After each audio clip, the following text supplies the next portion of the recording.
स्वागत है। मैं हूं सुमित और वीकली एक्सपायरी से एक दिन पहले भारतीय बाजारों के लिए एक चौपी सेशन फर्स्ट हाफ का और सेकंड हाफ की स्ट्रॉन्ग रिकवरी के साथ डे हाई पे मार्केट बंद हुआ।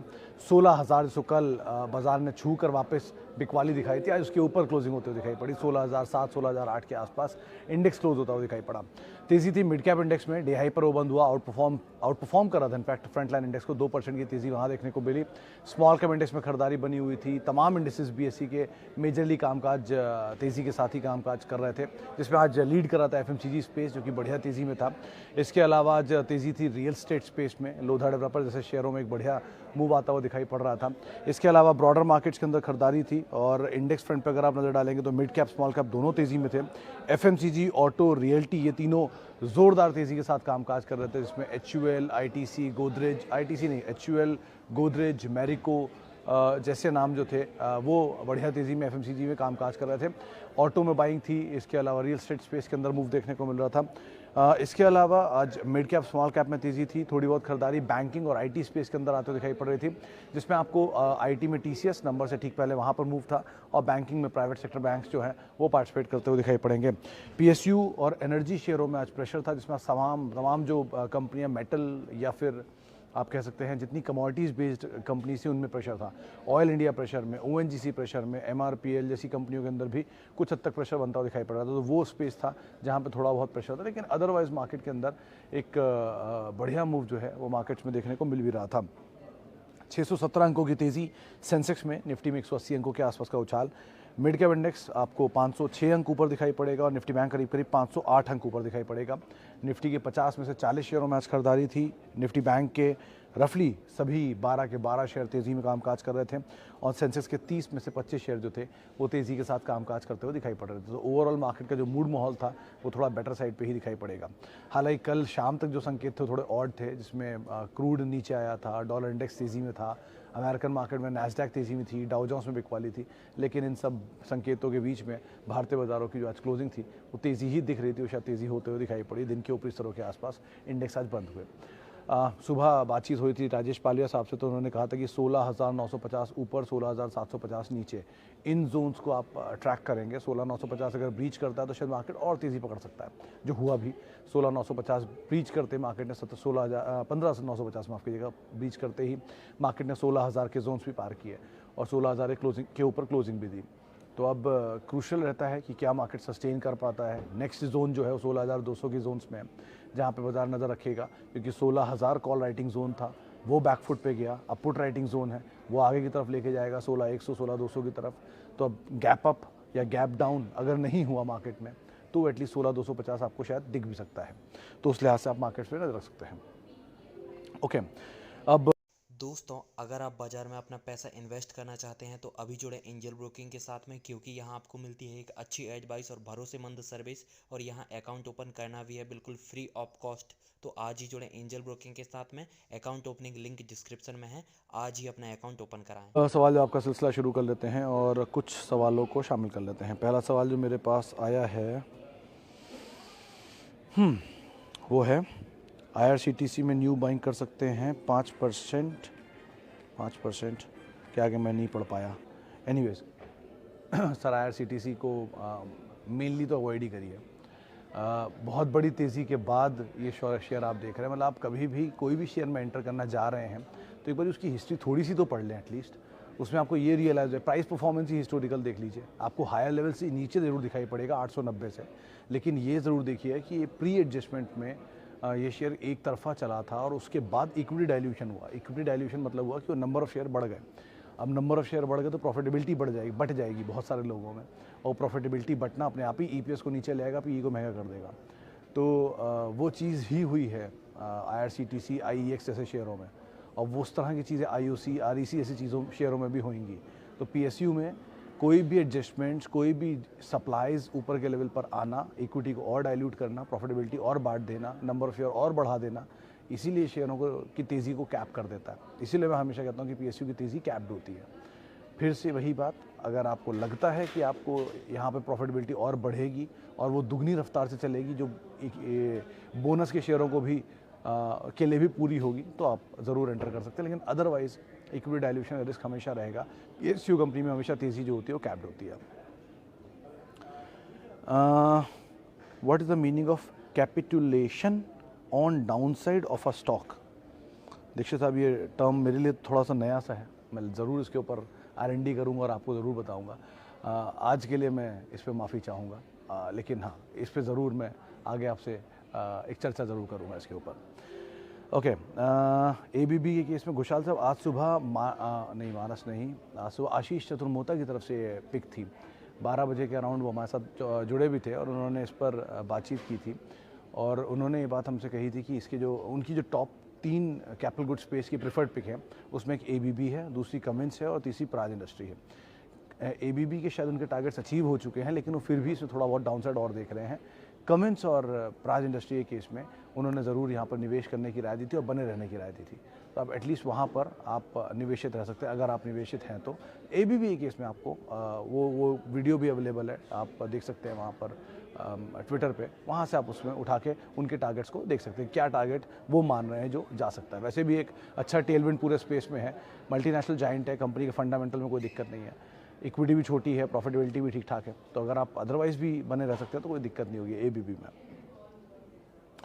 दीपक नाइट्राइट, हाँ अमित साहब, ये कल मैंने किसी से सवाल पूछा था, ये शाम के शो में शायद हमारे साथ रवि जी मौजूद थे, उनसे मैंने बात की थी इसके बारे में।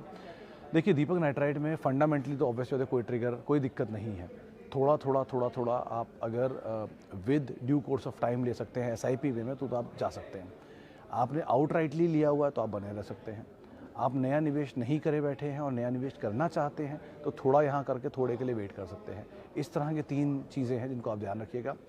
2 चीज़ें ध्यान रखिएगा, पहला, क्योंकि ये कमोडिटी बेस्ड सेक्टर भी है और कंपनी भी है, तो बहुत कुछ डिपेंड करता है सप्लाईज़ के ऊपर, US मार्केट में, चाइनीज़ मार्केट में शॉर्टेज वगैरह को लेकर, तो वो एक पार्ट आपको ध्यान रखना होगा। दूसरा, इंडिविजुअल इस कंपनी के नंबर्स कैसे आते हैं, वो प्लांट के बाद जो हाल फिलहाल में इसको लेकर काफ़ी न्यूज़ फ्लोज आए थे, तो वो 2-3 चीज़ें इनको आप ज़रूर ध्यान रखिएगा और अपडेट्स लेते रहिएगा, इस क्वार्टर के नंबर, इस क्वार्टर के बाद आई हुई कमेंट्री, उसके बाद आप ज़्यादा बेटर सिचुएशन में आ जाएंगे। लेकिन सो फार अगर आप नया निवेश करना चाहते हो तो थोड़ा ही, पूरे का 10 एटलीस्ट आप कर सकते हैं, उस हिसाब से अपनी रणनीति रखिएगा और SIP वे में एंटर करिएगा। ओके, ITC 300 क्रॉस करेगा? No idea sir, no idea क्या ITC 300 क्रॉस करेगा कि नहीं, मतलब मुझे क्या, शायद ही किसी को आइडिया हो। लेकिन हैविंग सेड दैट, अगर आपके पास ITC है तो आप ज़रूर बने रह सकते हैं, क्योंकि ऐसा कुछ नहीं है ये कंपनी का। देखिए, भाव में नंबर इज़ नॉट इम्पॉर्टेंट कि 300 होगा, 350 होगा, 400 होगा, 450 होगा, ये हो सकते हैं, हो सकता नहीं भी हो। Important is quality. अगर आप वो लिए बैठे हैं तो 300 हो, 3000 हो, 3 लाख हो, इतना कोई बड़ा मैटर नहीं रखता। हैविंग सेड दैट, ITC में कल भी मैंने एक बात बोली थी, मैं आज फिर रिपीट कर देता हूँ कि ये इकलौती टॉप 5 कंपनियों में जो आपको हाईएस्ट इक्विटी फ्लोट वाली कंपनियां दिखेंगी, उनमें दिखेगी जो अपने प्रॉफिट का बड़ा हिस्सा डिस्ट्रीब्यूट करती है, जो ये उस बड़ी इक्विटी फ्लोट को भी जस्टिफाई कर पा रही है। उनमें जो भी 4 नाम हैं इससे पहले के, उसमें ONGC, IOB, Vodafone, yes bank और फिर आता है ITC। तो इन चारों की तरफ से वो इक्विटी फ्लोट का एडजस्टमेंट नहीं है। मिसाल के तौर पे आप अगर 100 रुपये कमाते हैं, 2 शेयर होल्डर हैं तो 50-50 रुपये मिलता है, लेकिन वही आपको अगर 100 रुपये कमाते हैं और 2 की बजाय 200 शेयर होल्डर 50 पैसे मिलता है, तो उस कंपनी को वापस वो इक्विटी का साइज़ या वो PE पाने के लिए, जो पहले उन्हें मिलता था, पाने के लिए अपने प्रॉफिट को वापस 20 गुना ऊपर लेकर आना पड़ेगा, तब जाकर प्रॉफिट होगा। वो ITC खाली कर पाया बाकी कंपनियों के कंपैरिजन में। इसलिए आप इसमें बने रहें, फंडामेंटली कोई ऐसा इशू नहीं है, बस स्लो मूवर रहेगा, क्योंकि ऑब्वियसली बात इक्विटी का साइज़ इतना बड़ा तो थोड़ा चलने में धीमे रहेगा। लेकिन अदरवाइज़ 300, 350 किसी एक नंबर में अपने आप को ना बांधें, ऐसा फंडामेंटल अच्छा है, SIP में आपने ले रखा है, बैठे हुए शांति से, कुछ ले नहीं रहा, डिविडेंड दे रहा है, तो क्या फ़र्क पड़ता है वो 300 की 350। Okay, Adani Wilmer and D-Mart। Sohail साहब, D-Mart के नंबर्स तो बहुत अच्छे थे जो उन्होंने रिसेंटली अपने अपडेट दिए हैं मंथ टू मंथ बेसिस पर। 8000 करोड़ के सामने 9000 करोड़ की सेल Q-on-Q बेसिस पर भी आई है और 5000 या 4000 करोड़ के सामने 9000 करोड़ की सेल YoY बेसिस पर आई है। तो नंबर तो अच्छे थे, ब्रोकरेज हाउसेस के व्यूज़ भी अच्छे थे। इस तरह के नंबर के साथ अगर ये अर्निंग और बेटर दे देता है तो शायद री रेट भी हो सकता है, और ये अपना ही नहीं पूरे रिटेल को इनफैक्ट री रेट कर सकता है।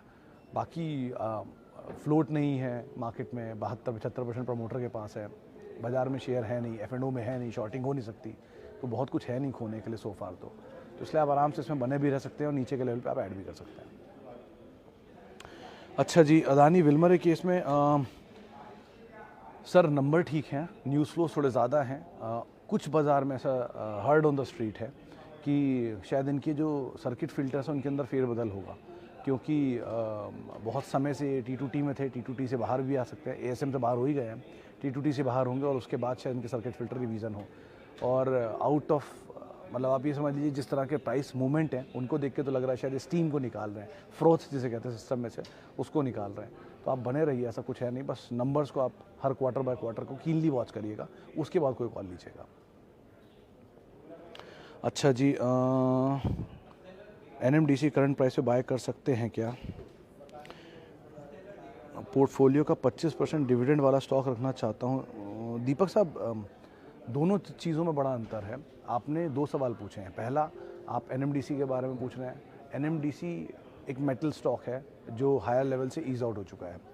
NMDC आयरन ओर में कामकाज करता है और अभी फ़िलहाल देश का सबसे बड़ा आयरन ओर सप्लायर है। वेदांता था पहले, क्योंकि उनकी माइंस बंद हो गई तो ये बन गए। अच्छा, NMDC के साथ क्या है कि जैसे जैसे आयरन ओर के प्राइसेस भागे थे, इनके रियलाइजेशन बेटर हो, क्योंकि आयरन ओर बेचते थे, तो जितना अच्छा प्राइस बेचेंगे ऊपर उतना अच्छा कैश जनरेट करेंगे, उतना ज़्यादा डिविडेंड सरकार को देंगे जो इन्होंने दिया, इसलिए उसकी डिविडेंड यील्ड थोड़ी हायर साइड पर है। हर वो कंपनी जिसका कमोडिटी साइकिल है, तो साइकिल की इन में आया, फेवर में आई, जिनके फेवर में, उनकी रेवेन्यूज़ अच्छे हुए, प्रॉफिटेबिलिटी अच्छी हुई, और प्रॉफिटेबिलिटी अच्छी हुई तो डिविडेंड अच्छा हुआ। मिसाल के तौर पर पिछले साइकिल में मेटल तेज था, तो मेटल में टाटा स्टील, मेटल में SAIL, Nalco, NMDC, ONGC crude तेज था, Oil India, BPCL, Vedanta, Hindustan Zinc, ये कुछ नाम है जिनकी साइकिल्स इनके फेवर में थी, तो इन्होंने अच्छा रेवेन्यू जनरेट किया, अच्छा प्रॉफिट जनरेट किया और अच्छा डिविडेंड डिस्ट्रीब्यूट किया। ये एक पार्ट हो गया। अब दूसरा पार्ट आता है जब ये साइकिल पलटेगी, जो पलट गई है थोड़ी बहुत, हायर लेवल से प्रॉफिट नीचे, प्राइसेस नीचे आ गए मेटल के, क्रूड के, तो अब इनके रेवेन्यूज़ उतने नहीं होंगे, तो क्या ये उतना डिविडेंड देंगे, अभी कहना मुश्किल है। ये दूसरा पार्ट है।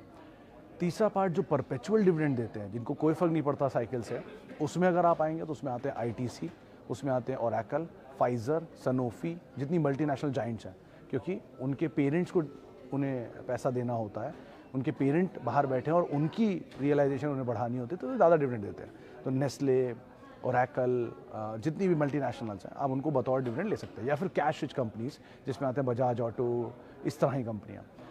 तो ये होता है एक पार्ट आपके पोर्टफोलियो का जिनको आप डिविडेंड के तौर पर शामिल करना चाह रहे हैं। आप उनसे ये उम्मीद मत रखिएगा कि वो बहुत तेज़ ग्रो करेंगे, क्योंकि वो डिविडेंड ज़्यादा दे रहे हैं, तो वो डिविडेंड से आपको रेवेन्यू उठा के दे ही रहे हैं। हर साल 8%, 10% रिटर्न तो दे ही रहे हैं आपको।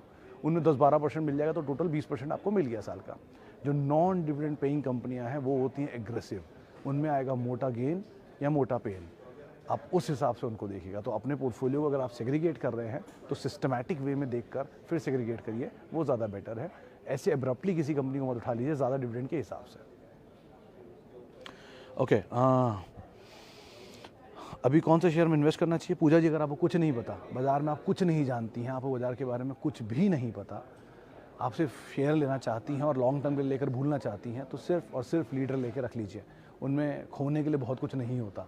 मिसाल के तौर पे TCS, मिसाल के तौर पे हर धंधे का जो लीडर होता है, Asian Paint, TCS, Bajaj Auto, हर सेक्टर में आप सुनते के साथ ही आप समझ जाएंगे किस सेक्टर की, Bata, Colgate, HUL, ITC, Pfizer, Infosys. तो इस तरह के बड़े लीडर्स के साथ रिस्क नहीं है, एटलीस्ट नीचे जाएंगे तो घूम घाम के ऊपर आ जाएंगे, या फिर जब बाज़ार रिकवर करेगा ये ऊपर होंगे, क्योंकि ये हर साल बहुत भागेंगे भी नहीं, बहुत टूटेंगे भी नहीं, धीरे धीरे चलेंगे, थोड़ा थोड़ा डिविडेंड देते रहेंगे, ग्रो करते रहेंगे। 20% का पेस बहुत होता है, लेकिन उनमें आपको कोई बहुत एग्रेसिव मूव नहीं मिलेंगे। फिर वो छोटे छोटे मूव वाले जो शेयर आपको दिखते हैं ना, 3 गुना हो गए, 5 गुना हो गए, 8 गुना हो गए, उनको देख के आप लोभ प्रलोभ मत लीजिएगा। लेकिन सो फार अगर आपको कुछ नहीं पता तो ये आपके लिए सबसे सेफ बेट है, जिनको आप SIP वे में आराम से इन्वेस्ट कर सकती हैं। लीडर की एक पहली पहचान कि जिस सेक्टर के बारे में आप सोचेंगी, अपने आप ही उसके दिमाग में उसका नाम आ जाएगा कि ये लीडर है। जैसे एशियन पेंट हुआ, लिकर में यूनाइटेड स्पिरिट्स हुआ, पिज्ज़ा में जुबलेंट फूड हुआ, कोलगेट हुआ, तो लाइकवाइज आप उसका ध्यान रखिएगा। Okay, I have invested in BSE, what should I do? 700 में लिया, कोई बात नहीं, होल्ड करिए पूजा जी, कोई कंपनी में दिक्कत नहीं है। सच थोड़ा भागा वो ज़रूर है, लेकिन ठीक है, कंपनी ठीक है, थोड़ा ईज आउट हो जाए ज़्यादा बेटर होता है, नीचे मिलता ज़्यादा बेटर होता है, लेकिन अभी भी ऐसी कोई बुराई नहीं है, आप एटलीस्ट बनी रह सकती हैं इसके अंदर। ओके, और ITC पे हम बात कर चुके। देवयानी, शिवम साहब, देवयानी केस में एक ही चीज़ बोलना चाहूँगा कि ये जयपुरिया ग्रुप की कंपनी है, वही से सबसे बड़ा प्लस पॉइंट है। कल मैं पढ़ रहा था बहुत कुछ मैकडोनल्ड के बारे में, मैंने पढ़ा कि किस तरह से मैकडोनल्ड काम करता है। बड़ा इंटरेस्टिंग फैक्ट है, 75 बर्गर पर सेकंड बेचता है वो ग्लोबली। खैर, लेकिन वो अलग की बात है। लेकिन देवयानी केस में जिस तरह का बिजनेस स्प्लिट है इनका और सफ़ायर फूड का, उस स्प्लिट के को आप कंपेयर मत करें जुबिलेंट फूड से। पहली चीज़, वो दोनों ही अलग अलग बिजनेस तरह के मॉडल हैं। जुबिलेंट फूड एक तरफा इंडिया में सप्लायर है और देवयानी दो तरफा सप्लायर है सफ़ायर फूड के साथ मिलकर। आधा हिस्से से वेस्ट साइड और हार्ड कैसल है मैकडोनल्ड के केस में, वैसे ही। लेकिन हैविंग सेड दैट, क्योंकि जयपुरिया ग्रुप की है और जयपुरिया ग्रुप के शेयर आमतौर पे बहुत तेज़ होते हैं, जो वरुण में हम देख भी चुके हैं, तो बस उसी को ही आधार मानिए। और यहाँ कोई आधार मुझे एज ऑफ नाउ नहीं दिख रहा। प्राइस अच्छे हैं, नंबर अच्छे आ गए तो बात अलग है, लेकिन सो फार अभी कुछ भी कहना मुश्किल है। बेटर ये कि क्योंकि पिछले साल की लिस्टिंग है, बहुत ज़्यादा टाइम हुआ नहीं, 2-3 क्वार्टर हुए हैं, तो अभी थोड़ा समय दे दीजिए, नंबर्स देख लीजिए, वहाँ पर ज़्यादा बेटर सिचुएशन होगी कॉल लेने के लिए। चलिए, फिलहाल अब इतने सवालों को मैं शामिल कर पाऊँगा। माफ़ी बहुत सारे लोगों से बातचीत ना कर पाने के लिए, और बहुत बहुत शुक्रिया बहुत सारे लोगों का सवाल पूछने के लिए। दीक्षित साहब का सवाल वो शुरू में जो उन्होंने पूछा था, वो मैं ज़रूर कॉपी कर लेता हूँ, उसको मैं ज़रूर उस पर कल आपको एक राय दूंगा। तब तक के लिए आप मेरे साथ जुड़ सकते हैं। @Sumit Research मेरा ट्विटर हैंडल है। नमस्कार।